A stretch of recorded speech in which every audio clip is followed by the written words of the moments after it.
ये कहानी एक छोटे से गांव से शुरू होती है, जहां विजय नाम का एक युवक रहता था।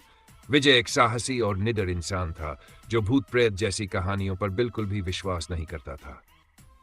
गांव के लोग अक्सर उसे कनपिशाचिनी की कहानियां सुनाते, जो रात के अंधेरे में लोगों के कानों में फुसफुसाकर उन्हें पागल कर देती थी। लेकिन विजय के लिए यह सब महज कोरी बकवास थी। एक रात विजय कुछ अलग करने की चाह में गांव के पास के जंगल में टहलने निकल पड़ा। चारों ओर सन्नाटा था, सिर्फ विजय के कदमों की आवाज सुनाई दे।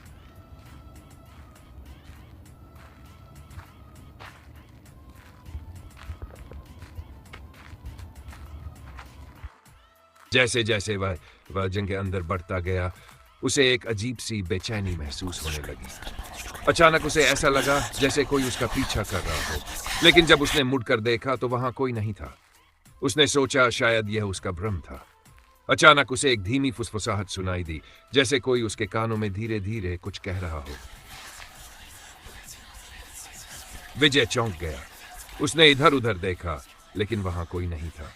उसने इस आवाज को अनसुना कर दिया और आगे बढ़ता रहा। लेकिन तभी उसे फिर से वही फुसफुसाहट सुनाई दी, और इस बार यह पहले से ज्यादा स्पष्ट थी। विजय विजय विजय को डर महसूस होने लगा था, लेकिन वह खुद को समझाने लगा कि यह सब उसकी कल्पना मात्र है। उसने सोचा कि यह कोई जानवर या हवा का शोर हो सकता है।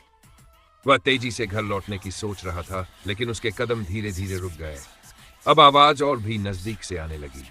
विजय ने अपने कानों को ढकने की कोशिश की, लेकिन वह आवाज लगातार गूंज रही थी। एक ठंडा पसीना उसके माथे से बहने लगा।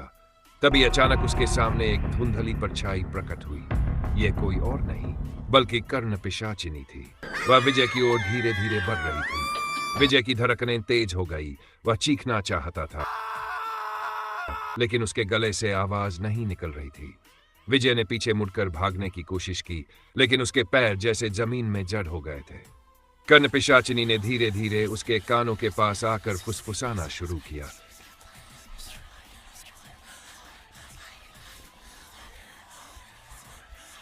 अजीब सी कंपकंपी दौड़ गई। क्या विजय इस खौफनाक आत्मा से बच पाएगा?